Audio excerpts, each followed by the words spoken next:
Tonight in the studio, I have with me Mr. Lee Nance. Now, I'm sure he's not a stranger to you. I'll be thinking about what you'd like to ask him, what you'd like him to talk about. There's not much about Ripley I don't imagine that he don't know. I figure he's pretty up on it. But y'all call, let us know you're listening. Our number is 837-9088. We welcome your calls. Carly, I'm so glad that you came tonight. Well, thanks. I'm glad to know you're going to ask them to call in with questions because I didn't bring note one. So it'll be a blessing if you all call in. Yes, it would. I think you got about the oldest business left on the square, hadn't you? That's correct. And there's a lot of great history about that building. I want to tell you something you don't know. Okay. When Tate was a little boy, he told me that he used to, of course, you know, little boys do mean stuff. They just do odd stuff. And he used to slip around and get up there and peep in those windows looking down in that basement trying to see a dead body. Well, what he didn't know, that didn't have any connection with the funeral. But he thought they did. By the way, Clifton Pickens worked with us in the store and with the funeral home all of his adult life. And all of the Pickenses are born carpenters and mechanics. Because we never did have to hire any outside worker when we had Clifton. He improvised and built by himself an elevator when we had the funeral home there on the square. Oh, really? Where it got embarrassing to pull the hearse in on the square and load in the front door. So we'd bring the bodies in to the back of the store. And Clifton had a rope pulled, hand-drawn elevator, and pull the thing up and latch it, and then roll the cot off in the embalming room. And Well, that's pretty so good. that was the closest the kid came to having But he tried. He tried. And You know, later on, he worked in a funeral home. I mean, Tate did. Yeah, later on, he worked at McBride Funeral Home yeah, I for forgot years. But it was interesting to me that building used to be, part of it used to be a funeral home. It's been used for just everything, hasn't it? And I'll tell you how we got in the funeral business. My granddaddy, R.L. Nance, whose name we still preserved because he had such a good name Yes, he did. for the business. He did. And he lived just a block off the square, lived where the parking lot is across from the vacant lot across from John Stanford's dental office, this side of the library, and back this way and across the opposite side of the street. And it was traditional for hardware and furniture stores to sell caskets in all the small towns. So back then, the family and friends would come in when somebody passed away. They didn't bring them to a funeral home. In fact, we didn't build a funeral home for a long, long time. We used a building there because the minute you got the body embalmed, the phone was ringing. They wanted to know how long before you're going to get, when you're going to bring Mama home, or when you're going to bring Papa home. And so they would come in wagons and later on trucks and go to his house, knock on the door, and he'd wake up and go down the store. And the caskets came just without any metalwork on them. So they had a choice. We had silver-colored hardware and we had gold-colored. And he'd come down and open up the casket or coffin. Our old bill heads say caskets and coffins. And he would get his screwdriver and take the screws. They select which color hardware that was the handles, the rails down the side, and the end hardware and the little corner trim.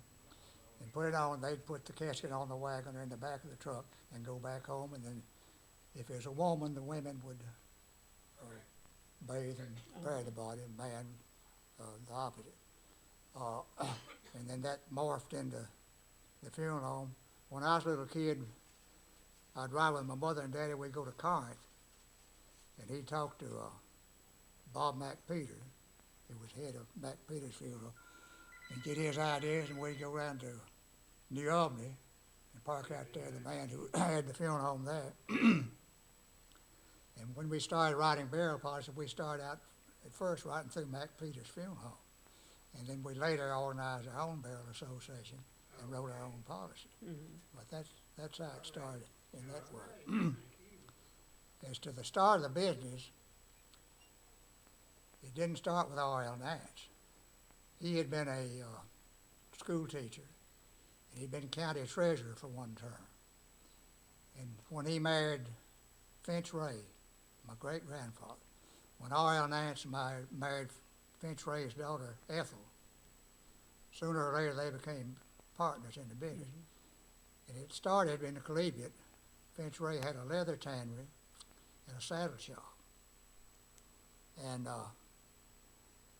as Tom Jr. Pickram said about it, he had collegiate background also, and he'd heard the name Finch Ray talked in his family and said, well, evidently said Finch Ray was quite a character. And Miss Oleta Rutherford, the school teacher, Troy Rutherford's sister, came in the store one day years ago, and she said Finch Ray was the one that suggested that collegiate get a school system. And they had a town meeting one night, and he volunteered that place and said collegiate's big enough now to support a school. And so that's what started the ball rolling. And collegiate was one of the greatest school education school and school system in North Mississippi. Every school superintendent and every school principal just about a few years ago came through collegiate school. Isn't that something? And that brings me Professor Job. My granddaddy used to take boarders. And Professor Job used to board with my granddaddy and grandmother. And Miss Ellen McKinstry, Billy Boy Street, who was with a commercial appeal for years and years, she used to board with my granddaddy too. Well. And Roy Harrell came through that system, I think, who was school superintendent, and several more that I can't recall.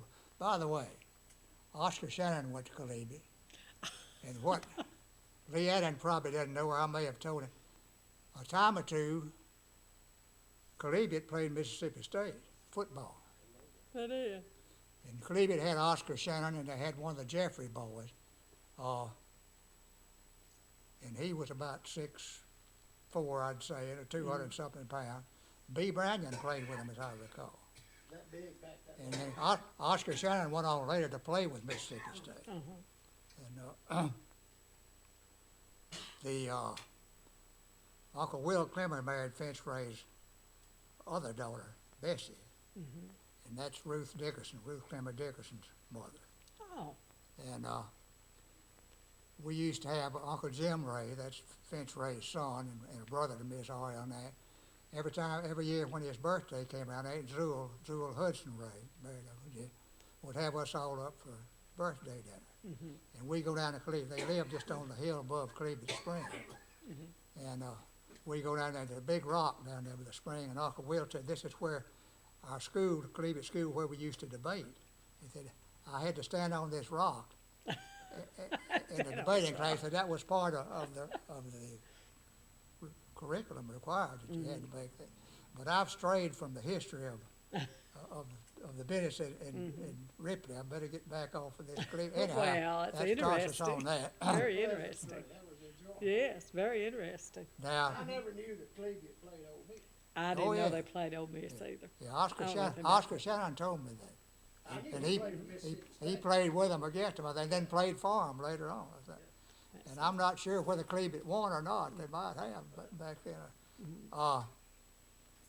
Back when I was a little young kid, we had boardwalks, a plank sidewalk in front of our house, just 3 or 4 blocks off the square. And I had to ride my scooter and my tricycle on a plank walk, and it had cracks about this wide between the planks. I had to be careful that the wheel didn't go off between. And on the northwest corner of the square, where used to be the People's Bank there, and then later, well, now it's where the Chancery Clerk's office is Yeah. moved out of the court. Yeah, it That is. was just a vacant lot. And the farmers, some of the farmers used to grow tobacco here in Tippah County. And they had big old wooden tables out on that, and I've been coming to the Daryl Nance store. My mother started pushing me every day in a baby buggy. Anyhow, when I was big enough to walk, we'd come through this vacant lot, and they had these big twists of homegrown tobacco, some black as coal and some brown. And the farmers would be sampling their wares, and they'd take off a big chew and spit. And the business was all on Saturday and first Monday. That's the only time the farmers came to town. We could sit around and fish and shoot the breeze Till the Monday through farmers Friday, came. but Saturday and first Monday, you better have everybody and the cook there. Anyhow, my daddy and granddaddy weren't able to come home and eat, even though my granddaddy lived just a block away. They were so busy. And I'd bring a covered plate down to my daddy, and sometimes go up to my grandmother's and bring one back to my granddaddy. And I learned right early in life not to come out on the sidewalk, get out in the street for that spitting reed. Oh, One thing I couldn't get through. These farmers hadn't seen another soul besides the immediate family for a week. And they'd be in big huddles laughing and talking. All of them dipped or chewed, most of them. And they used to be out in the cornfield or the cotton patch and just spitting to the four winds. And they did the same thing, and they forgot they were in town. And they were grown men, I was down here a little boy, and I learned right quick not to be downwind. I think so. And then I learned, and the wagons and teams were parked end to end from the square up to where the library is now. And there was pandemonium when Sam Ford was sheriff and put an article in the Sentinel that there'd be no more horses and mules parked on the square. We used to have fly traps on the sidewalk of the square because of the drop-ins from the mules and the horses. Everybody parking on the square. So Sam Ford, the sheriff, issued that, and it was almost as much stink as when we put the first parking meters in. They swore and damn they wouldn't come do their trading in Ripley because there was you know what kind of parking meter. And of course, any other town they went to, they had the same thing. It was all bluff. But we've had some commotions in Ripley over the years. I bet that did. And of course, early on, there was a Civil War cannon on the square. You may have heard that before, I don't know. But the square was gravel. And the picture at our store, there still was no gravel on it back in the 20s. But I was born in 1924. So the square was paved during the Depression on the WPA, the Works Projects Administration. We all called it the we piddled around. It was government work, and they accused the workers of leaning on the shovels so that they'd break the handle out of the shovel. Wouldn't have to work all day.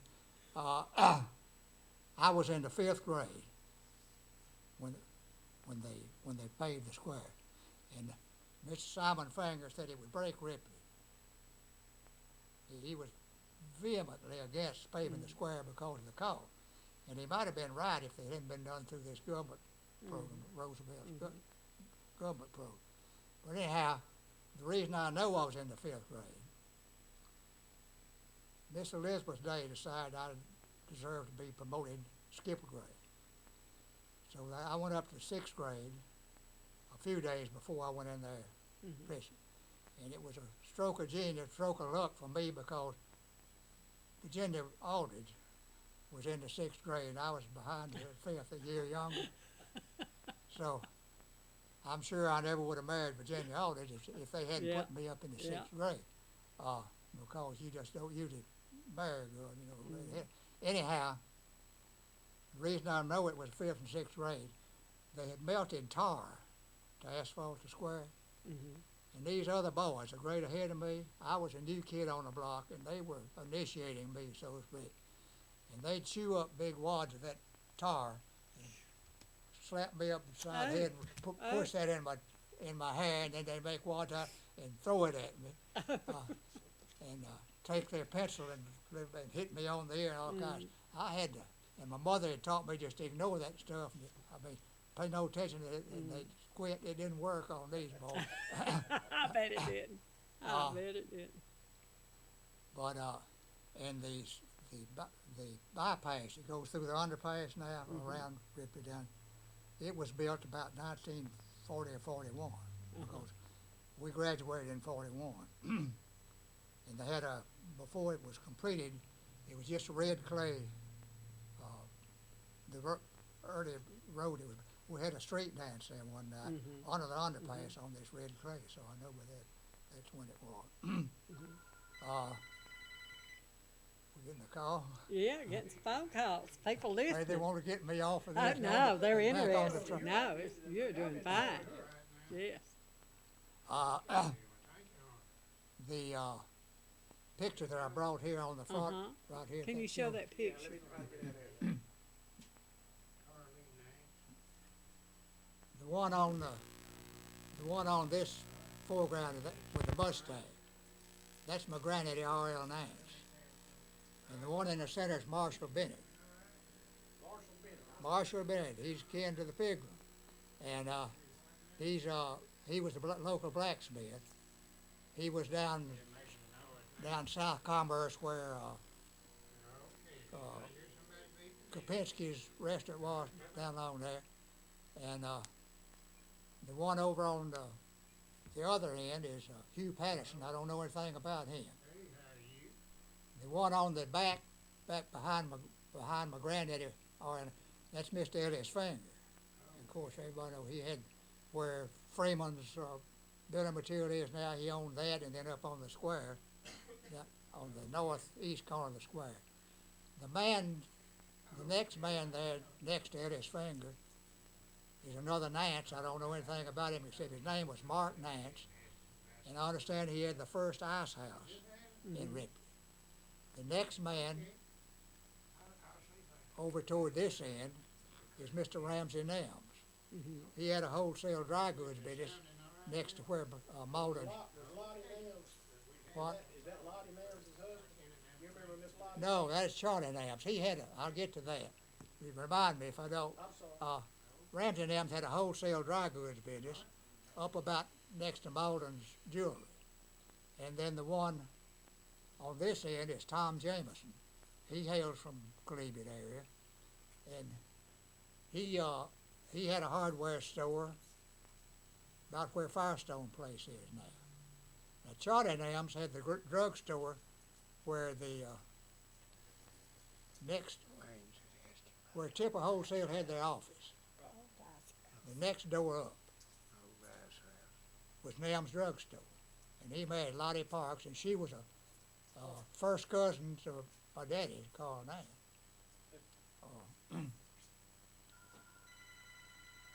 And the building I told about over there where they had the twist of tobacco, where the Chancery Clerk is there.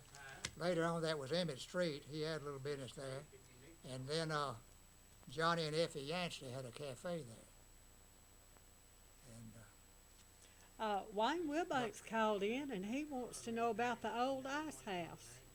well, it was across from my granddaddy's house, and I grew up playing that. Of course, when I was at my granddaddy's house, and all of us kids would go to that's another thing I need to tell about the ice business.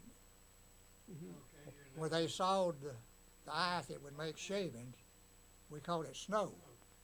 It'd be just like going to the carnival and getting a slush or something. And we'd go over and scoop that stuff out. But we had to watch because they used croton oil to lubricate their ice saws, and sometimes that oil would drip down in that snow. We had to be careful. It wasn't very palatable if you got a handful of that snow. I bet. Oh, and they had a horse-drawn wagon that delivered ice to your kitchen door.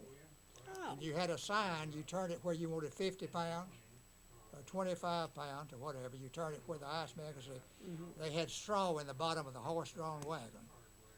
Green Cox, I believe, was the man, colored fellow that used to deliver it. Pretty sure that was his name. And we kids would go out there, and he'd take his ice pick and give us it was hot summertime, we didn't have air conditioning. And we didn't have electric refrigerators. We had an ice box. A lot of time a homemade was an ice chest, about like a freezer today, except it's made out of wood, and with sawdust for insulation in there, shavings in there. And Virginia said her mother used to tell her and Lynette Duncan, they'd come over there eating the ice. You kids go light, don't eat too much of that ice, because we've got to keep our milk and our groceries, we'll lose them. So anyhow, they would bring that to your door, and then you didn't buy your milk in bottles at the grocery store either. Musketeers Dairy and Earl Kent would deliver from Musketeers Dairy, and you left. Notice whether you wanted 1 quart, you didn't buy a gallon. You bought a quart or 2 quarts. And if it's in the cold weather, it had a cardboard stopper, and you go out there, it wasn't 1%, 2%, it's whole milk, and there'd be cream this high up on the top, and it would push, the cream would rise, and it would push, and it'd expand with the cold, and push the stopper up that far above the top of the bottle. Ain't that something? How long would it, after you filled your ice box up, how long would Oh, I don't, it depends on how much the kids would take. Let's say you get it to 50, But you, would it last well, 2 days? not all that long, 'cause you kept your sign on the door, and he'd had big, heavy ice tongs. Earl Kent was a pretty strong man, and he didn't have to go to the gym and work out what he did. He lifted that ice all day. It was heavy. But would it last a day? Would it last 2 days? It would last longer than a day, probably 2 or 3. So maybe you had to have 2 or 3 trips a week from the And- ice box. And then the cook stoves were all wood stoves. Now, I've seen a And wood we ate- cook stove. Most families didn't eat a hot supper. You had a hot breakfast and you had a hot lunch, dinner and supper out here in the Well, country. those stoves were like a wood heater in the house. There's some of them plain, but Yeah. some of them were ornamental things. They bring a premium price today. They still make. Oh, We had yeah. a warming closet and we had a water reservoir, because you didn't have a water heater. And I didn't mention wash day.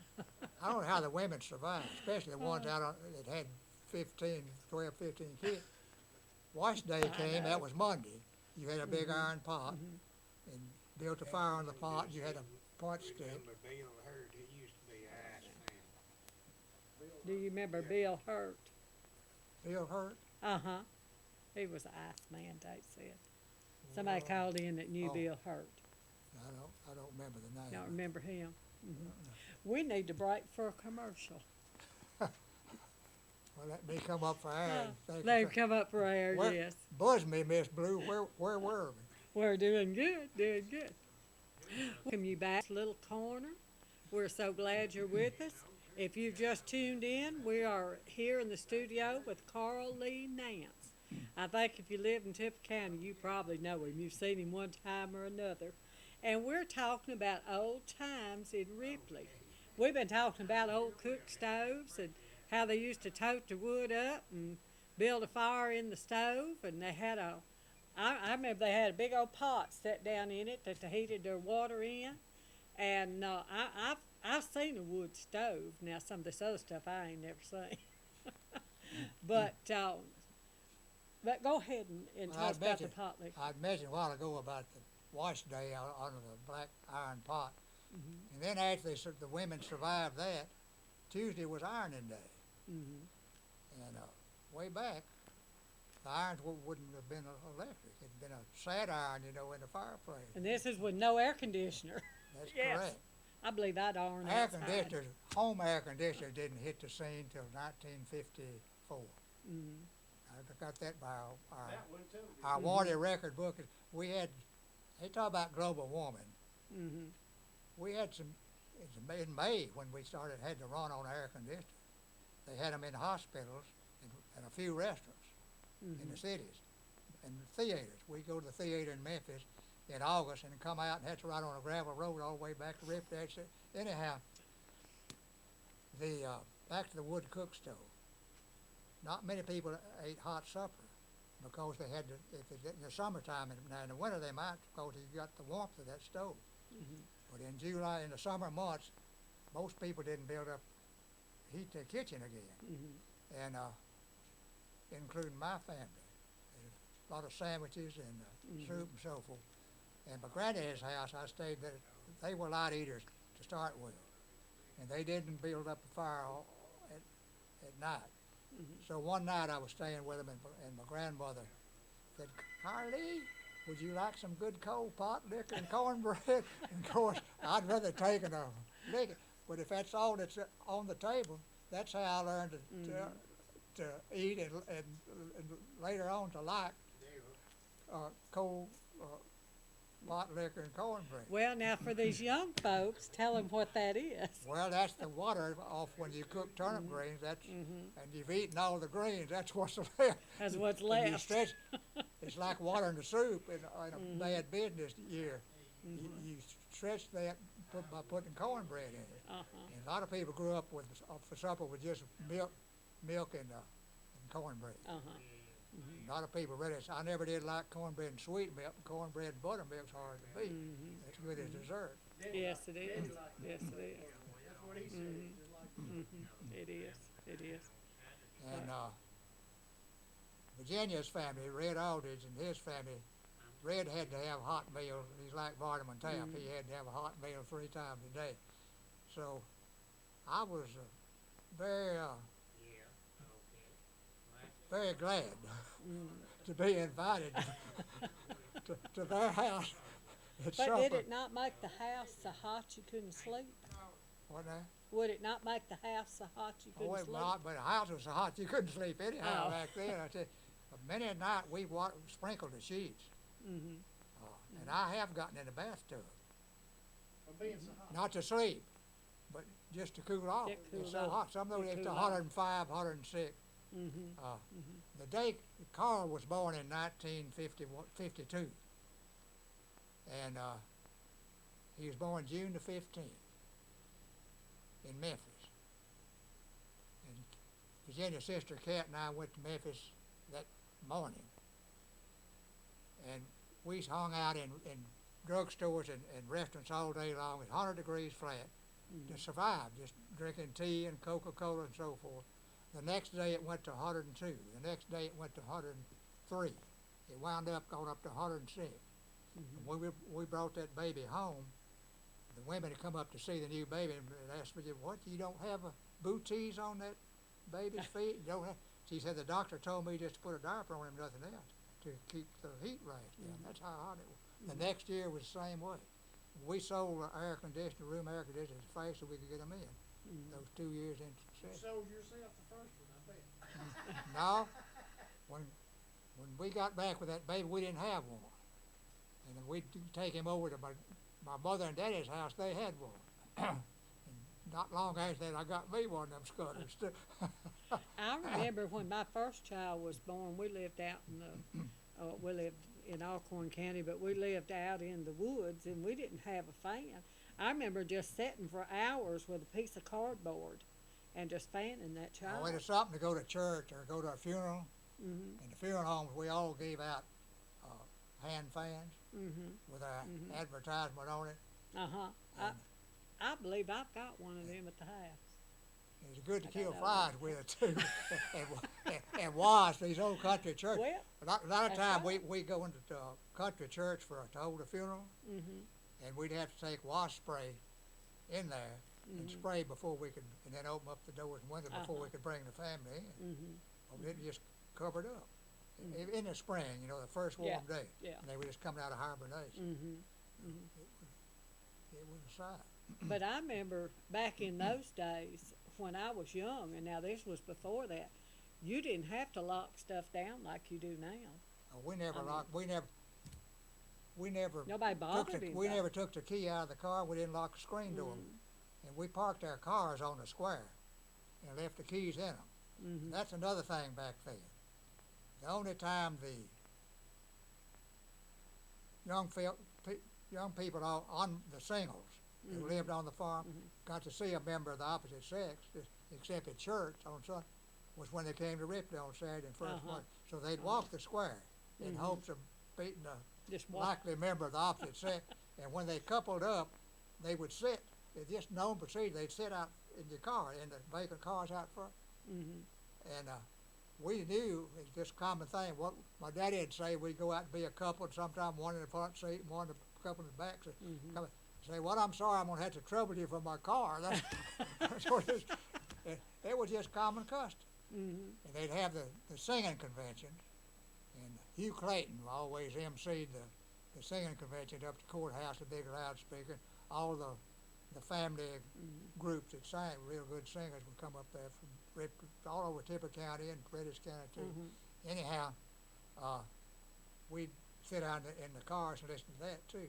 We high school boys would buy us a cigar, get us a King Edward cigar. This is July and August, and sit in there and smoke those cigars. Well, really, back in those days, you didn't know smoking was bad for you. No. No, everybody Most- did most it. I everybody mean, smoked. that was their Well, crop. If you owned a football team, they told you not to, it'd cut you win. Oh, really? I never did get Really? the habit. I smoked some off and on for years, but I never did really get the habit. And I'm like Bill Clinton. I didn't inhale. Didn't I it? just- But I know when we were young, we didn't hear all that, you know. But now it's a different world now. all the men It's a smoked. different My world. daddy smoked. He'd buy them with a carton. Felix Jones called and wanted to know if Mr. Carlee wanted to make some ice cream. Make some ice cream. When you talking about, Oh, ice plant. oh yeah. Well, I guarantee Homemade you, ice. back in them By days, the they was way, glad to what- make ice cream. When we did get electric refrigerators, it had recipes. A recipe book came with it. It had up recipes for all these ice cream. My mother made everything, form, shape, flavor. She made tutti frutti. She made all You cream, did all of that? all cream ice cream. She made lemon ice cream. She made chocolate. You name it, and we had it. I guess. And of course, after a while, the dew wore off. Everybody good, Yeah. though, wasn't And Yeah. got to where my daddy would go buy a gallon of soft dip at one of these fast food places, put it in the freezer. But a big highlight of 4th of July, besides cutting the watermelon, was a cranker made ice freezer, a big old white mountain freezer. You know what one of those white mountains with a wood pail ice cream freezer costs now? No. On the hand cranked, $200 or $300 probably, closer to at least. Right, Yeah. the old way. And the electric ones through the roof. I've got an electric one. Everybody thinks they want one till you tell them what the Yeah. price is. Yeah. Are you talking the one with the wood? The old Yeah. I'm time? talking about the old time with Old-timey the wood. wooden fins on the dasher and the wooden pail. The White Mountain. The old time. It's the Cadillac of the industry. No, I don't guess I've ever seen one of those. The politics on the square was real. Everything's plastic now. Oh my! But I just can't imagine going up to the square and stepping over the mud puddles. But I imagine that's how it was, just stepping over the mud puddles. And the big change, of course, in Ripley is when the chain stores moved in here. Uh huh. And as you know, it's dried up all the local businesses. Yes, it about has. where it's Yes, big it time. has. Worst- Absolutely. Worst thing that's ever hit, as my daddy used to say, is the buffalo gnats since they swarm. Yeah, yeah. But truly, it has. The chain stores have ruined the home businesses. They truly Not just have. Ripley, all over. Everywhere, everywhere. And it doesn't really help if they don't allow them to come in because people will go over to the next And, town. that's true. But You it saps all the wealth It out does. of your It town and does. community. And truly, their profit doesn't go back into your No, community. it goes to New York and, Uh-huh. and To where their home Little, office Little is. Rock, Arkansas. Yeah, where their home office is. It sure does. Sure does. But it's hard. You know. But tell us more about wash day. About what? Washing.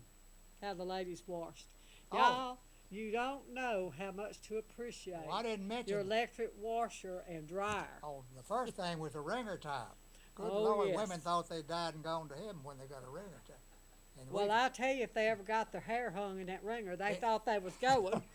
'Cause I did that. old Tomcat felt mighty mean when he caught his tail in the sewing machine.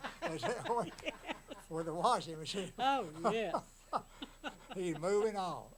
Oh, guarantee you, they'd get that hair caught. They thought they was on their way. I'm telling But you. But that- Don't you know their knuckles were raw? And then, Oh, yeah. and then my mother would send me to town to get a stick of bluing and a box of bleach. Mhm. And they had to bleach the they ironed a lot of them. They ironed handkerchiefs, Bed sheets, sheets, underwear, pillowcases, everything. everything. With these irons that you heat up in the fire. I And mean, it was the women looked askance at another woman if she didn't have everything ironed and then, as I said, all these children to raise too. That's I don't right. know how in the world That's they right. did it. And they had big families, didn't they? That's some of them. Most of them yeah. had. Well, I know of a lot of Course, one people. There thing was 10 or 12. One thing, of them. older girls would grow up, then they could help with the babies, and the young Yeah. girls, they were What little about mother. lye soap? Had to be. Washing lye soap, you used to use lye soap washing. Yeah, Oh, that's yeah, what they I'm used to saying. make their own Think about soap. their hands to shape their beads. Yeah. They make their own soap. They'd And then if they worked in the garden, they had to grow the stuff and then can it. Now I tell you, them women worked. Of course, they come to the fair and each one a woman showing off her biscuits and her canned goods and Preserved. her, You know, I've thought her about baked how goods blessed and all. we are. Worked themselves to death, didn't they? Yeah, we're blessed, ladies. Ladies, we are blessed. And those old families, back before my time, way back generations ago, the young women would have all these children do all this work. Usually the man would have a second set of children. It'd be Yeah. 11, 12 with his first wife, and about that many with the second wife. You know. Well, they had second wife because the first one And didn't then live when through the it. inheritance came up, then if that younger wife with his second set of children, by old English law, the oldest male child usually gets the lion's share of the inheritance. But this butted everything, and that's how migration to the other states came about. The older set would get the short end of the stick. They'd load up the covered wagon with their children, and they'd They'd move leave. to a different Leave. state. The territory was open for the homesteading and settling, so they go get their choice land. After the choice land was left to that second set of children. But that's what happened to them women. I can guarantee you. They was worked to death, and they had all them kids, and they just didn't live through it. We why strayed there's always second wife. from Ripley's business down there, but anyhow, Yes, we did. we covered Yes, some we have. history Yes, we have. that applies to every family down here. Yes, That's we how have. We all came from That's how Mississippi and Texas were settled. Virginia. But ladies, we are blessed. We are so blessed. When I have to do laundry, I think, oh, it is wash day. And, you know, I think about how these older folks had to do the laundry and, you know, and if they had to get up during the night and go to the bathroom, they had to go outside Oh. in the cold. And, man, we're so blessed. We're so blessed. We didn't have really nursing homes back then either. You talking No, about- you took care of They it. had an older person in the family that mother were doing all this work. If somebody's parents were incapacitated, That's right. then there you go. And in the wintertime, they toted in wood. I'd see me toting in wood That now. was my first chore. We're bringing in kindling and stacking the stove wood. My daddy would have a farmer cut the stove wood and bring it in, pot it up in the yard, and I had to stack it when I was just so high. And then every day, I had to fill the wood box out of the back porch. Because when Daddy got up in the morning, he had to have kindling and wood to build that. And he had to build the fire. We had a wood or a coal. We had coal heater. You'd have to get up and light a match. Cold as I sure did feel for him, but I didn't want to get up and help him. No, no. He had to get up and get that heater Tell him going. good luck, Dad. And we had a coal fireplace in the living room, and and most people had a coal circulator, and there's never has been a smell that's a cozy smell. Cold winter day come into a house with a coal heater going, and it puts out good heat. Yeah, but now it puts out good soot all over everything too, and that woman's got to clean We that had up. we had a coal shed joining the carport, and stove wood piled out in the backyard. But that was an everyday thing. Now wood heat is cleaner than coal heat, isn't Oh it? yeah, coal. Coal's hard on these women. It's got to clean all that mess But the up. coal puts out intense heat. I tell you. Yeah, it does. It's warmer. It's warmer. That's true. And you don't That's have to true. chop trees and so on. Yeah, There again, easier on the man. He don't let me have tell to you cut this, the talk wood. about olden days. All these trees were cut with with a cross-cut saw with two men. Oh yeah, And yeah. a lot of these young boys had to help their daddy saw wood before they came to school in the morning. too. I've heard them gripe about that and walk 2 miles to school. But the first chainsaw that I ever heard, and I was 19 years old, in World War II when I went to Camp Shelby. They were building a lake out in the Camp Shelby, on the Camp Shelby ground. They gave us Kaiser blades, to go out in the upper end of this bottom to cut, brush and sprouts and so forth. And we were at the upper end, and we heard these motors crank up down at the far end of the bottom. And we asked somebody coming by what that was. And they said that's, German prisoners running chainsaws. So if they're cutting timber, they're gonna build a lake in this bottom. The reason we're cutting this brush up here. And they're cutting the trees down, and said that's chainsaw. We never heard of such thing. Nobody typically, and there wasn't one in Tippah County as far as I know. I hadn't heard it. Of course, when the war was over, came back, and everybody was getting chainsaw, Yeah, and our timber was fast getting gone too. fast gone. I Yeah. volunteer that if they hadn't invented chainsaws, we'd have a lot more hardwood timber standing. Oh, I bet we because they would. they weren't as eager to cut the thing Oh, when they had to get Yeah, that's too bad. hard So, work. That would work now, wasn't no question about that.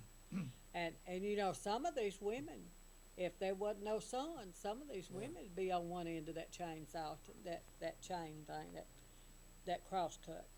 sauce for the gander, sauce for the goose. If you didn't want to freeze to death, you did what you had to do. Necessity. You sure did. Because it was that or freeze. That's all it was. And back in those days, you know, people would let you cut the timber off their land because they didn't think anything about it. But now, you know, trees are precious. There's not that many of them anymore. And you could go out in the woods and you could find muscadines and wild pear trees. That's a very recent thing. Mm-hmm. Not many years ago, we had a bumper year for muscadine. I said you could drive down the interstate and almost see muscadines, and they were all and vines on every tree. Well, one thing, you've got to have standing hardwood for a muscadine vine to run on. It's not go bare on the ground. I learned that after they cut all the standing Have they timber. cut it all down? We're gonna show, this has been one of the most interesting conversations I've heard. We're gonna show this again at 8 o'clock tomorrow night. This is going to be showed again at 8 o'clock tomorrow night. If you've not got to catch it all, you can catch back up. It is one of If the most you- interesting conversations that I thoroughly enjoyed the hour. Well, thank you, Lee Allen. But Yeah, we're running up on But time.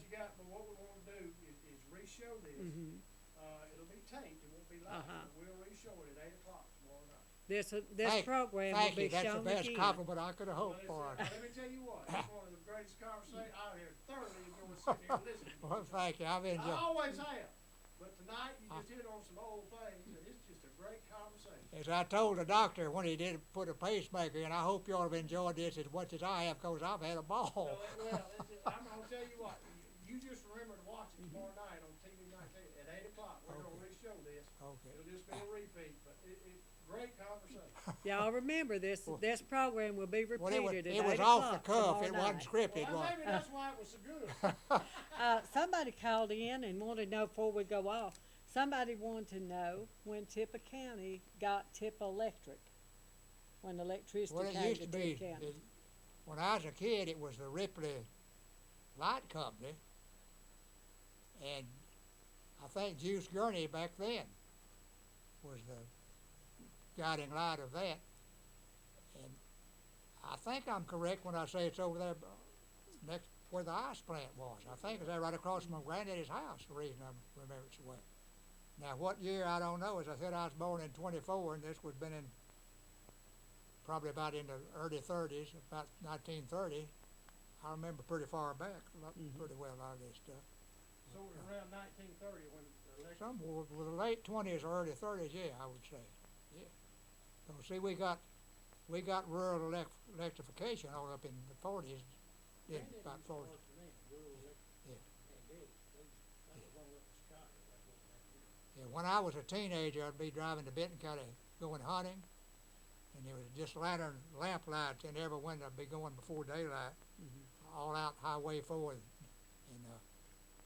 then when we had bumper years for selling electric appliances when they first got the rural electrification. I bet. Some people come in and buy one of everything they made, because they didn't have anything.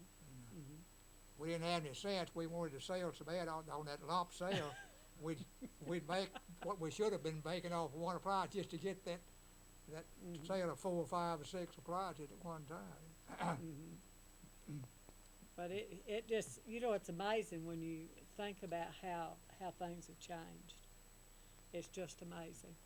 Oh, we haven't even mentioned television. Well, I was gonna fix and get to telephones. When did telephones come? Well, we had telephones as far back as I can remember, but they were on the Mhm. wall, and you did On the this, and wall. the operator, call the operator, and tell her the number you were calling. Oh, And Uh, the telephone exchange, yeah. they Exchange didn't have private lines, did they? you had your ring. No, you'd be on a party line to begin with, then finally we got our own line. Yeah, and of course a Snoopy neighbor on there, somebody on the party line was listening, to get all the gossip and so forth. Oh, did you ever imagine they'd be running around with a phone stuck to their ear running up and down the Lord, road? no.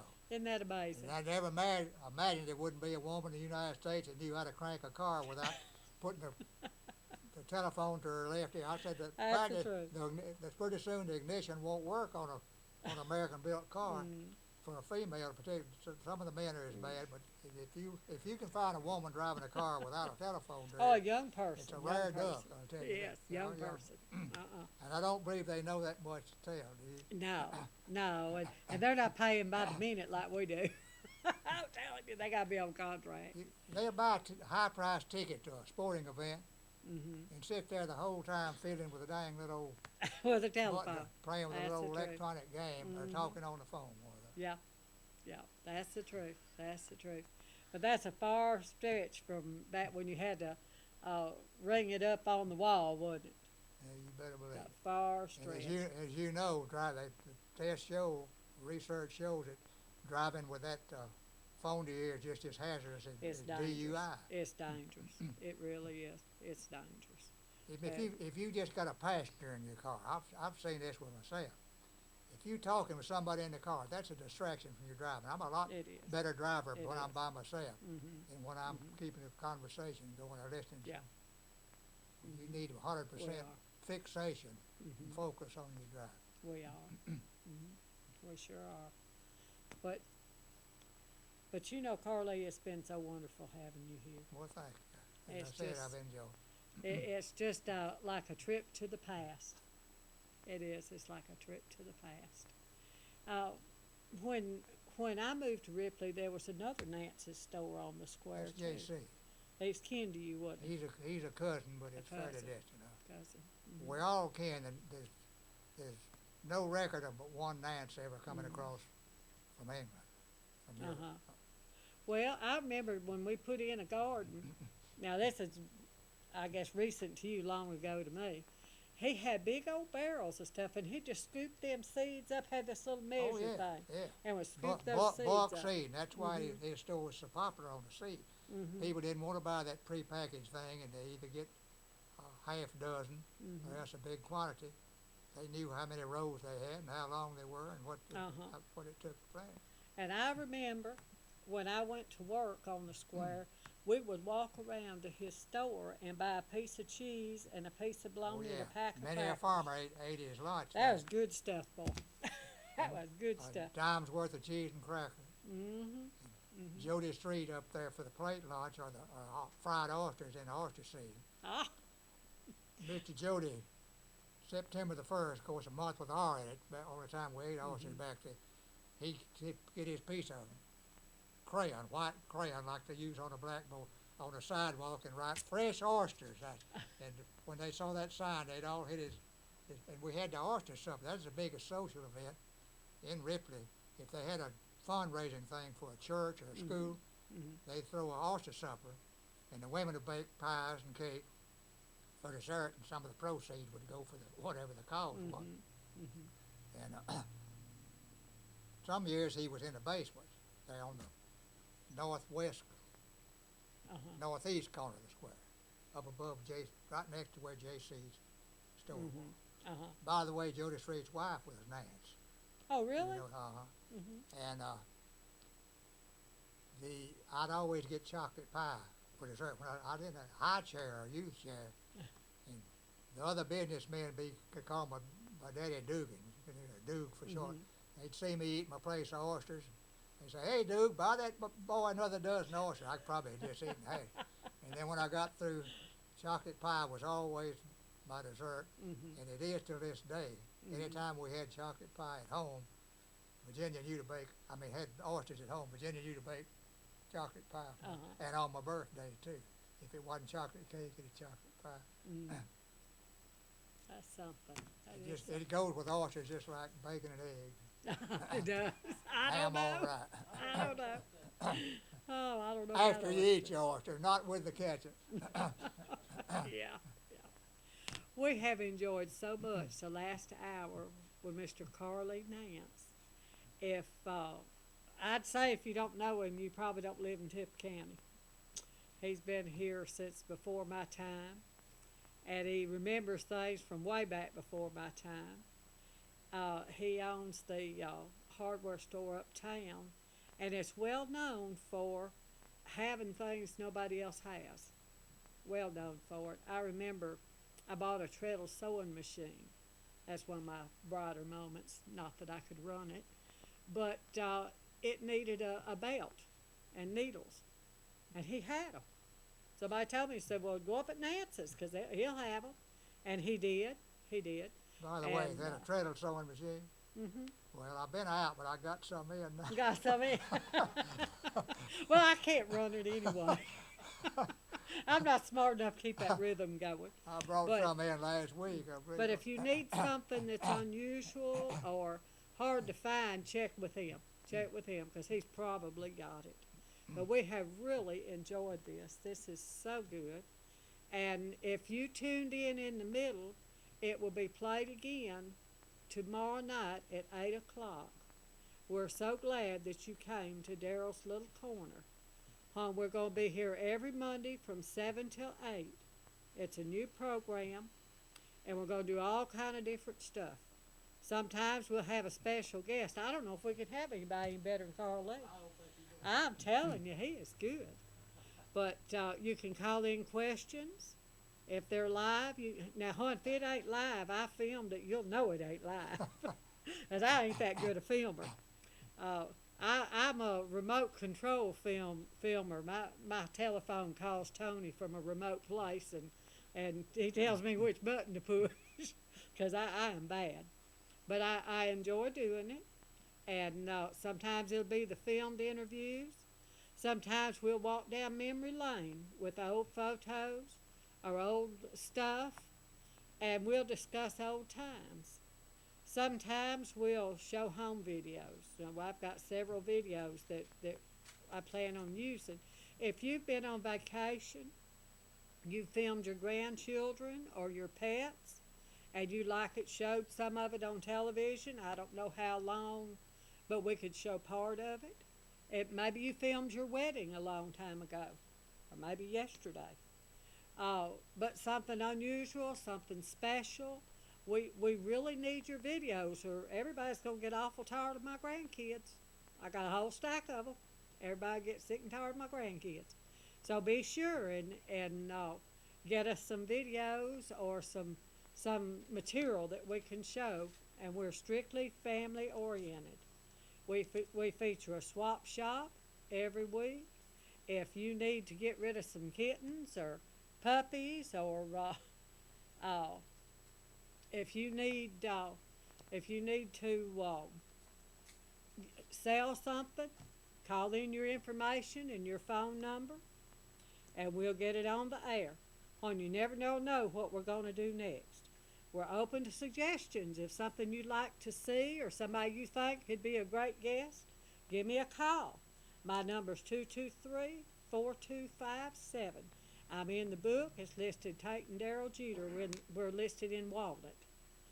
We live in Faulkner, but we're listed in Walnut. You never know what we're going to do next. Never know. And this is our hour together. We want some input from you. And we have so much enjoyed being here. So very much. We always welcome your calls, and we're always glad to hear from you. Call the studio or call my house, 223-4257.